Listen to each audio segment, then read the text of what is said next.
And we're in the studio with Deb from the Strategic Air and Space Museum that used to know it as anyway. Good morning. How are you? Good morning. I think Chris has corrected me many times because everyone always calls it the SAC Museum. And he says, no, it's the Strategic Air and Space Museum. Only now it's not. That's right. We've gone through this a few times. In 1959, it was the SAC Museum, which everybody still calls it. Right. So in 1966, it was named the Strategic Aerospace Museum. And then it was named back to the SAC Museum. And then in 2001, it was the Strategic Air and Space Museum. And then by 2016, the spring of 2016, we will unveil our new logo, and we will officially become the SAC Aerospace Museum, which is really a collection from the community voting on the process. There were 5 names that folks voted on, and there were 2 that rose to the top. And the board ultimately decided to combine the 2 to make sure that everybody knows SAC from the Midwest and what Strategic Air Command did, because we lived with that and around that and the importance of that. But folks outside of the Midwest may not know, so they need to know that we're an air and space museum. So thus the always pay homage to SAC and then let folks know what we do going forward, right. Air and space. Well, and there's so much down there. I mean, obviously, I'm down there more than the average folk. But when it comes to the stuff from space, when it comes to the Cold War Museum artifacts and all the stuff that you can learn about and everything that goes into it, it is not just airplanes. And that's the hard thing to get people to understand.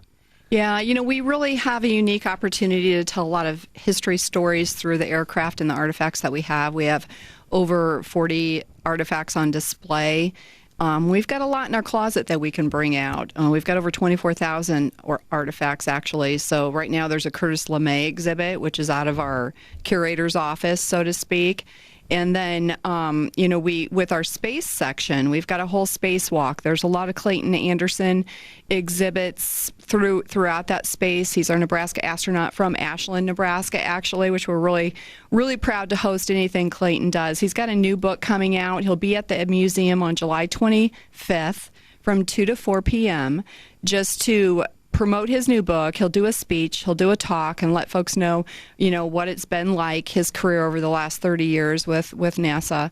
And then he'll also sign books, so people who buy books can have an autograph by Clayton Anderson. That's really cool. It's neat that he can just pop in when he's around and do stuff like that. He does. He really has ties to his hometown. In fact, he's the Grand Marshal of the parade that morning.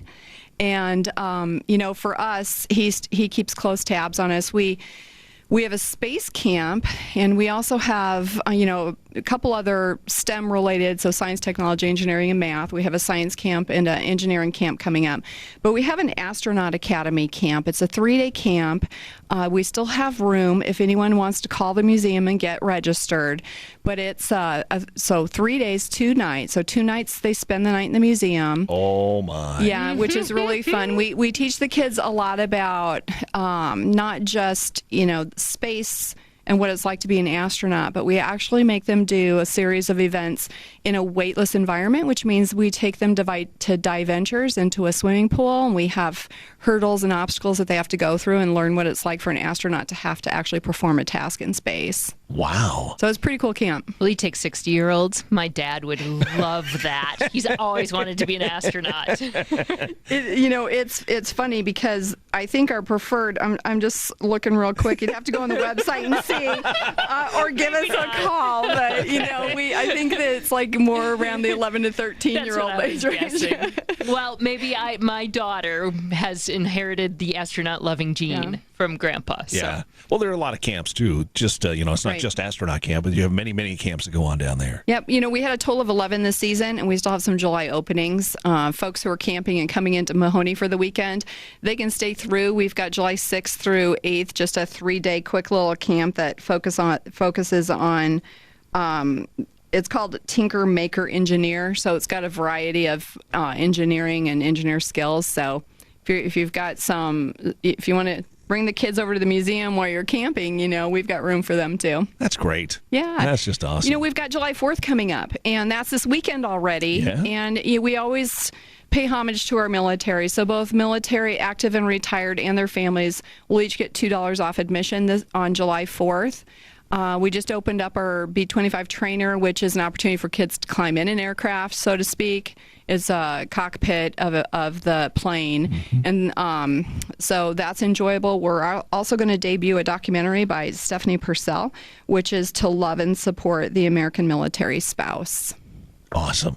Well, I can't think of a better place to spend it here in the Omaha Metro than July 4th at the museum. Yeah, Yes, sounds thank very patriotic, doesn't it? Oh, yeah. Yeah. Well, and to hear the music, too, because, as you go around different parts of some of our, I say our, I'm a volunteer there, the exhibits, you'll hear some of the music from, Glenn Miller or whatever the case may be, and very periodic.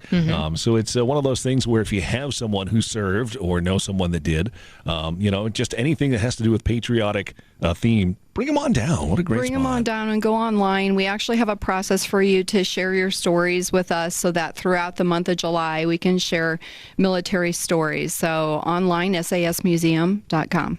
Which that will change, I would imagine. It will. Yeah. Lots of Very changes soon. for you Lots of guys. work to do Yeah. on this one. Yeah. So we won't see the new name and the new sign until sometime in spring, you think? That's right. Okay. Very good. Well, we'll be looking for details on that. Thank you. Awesome, Deb. Thanks for coming in. Yep.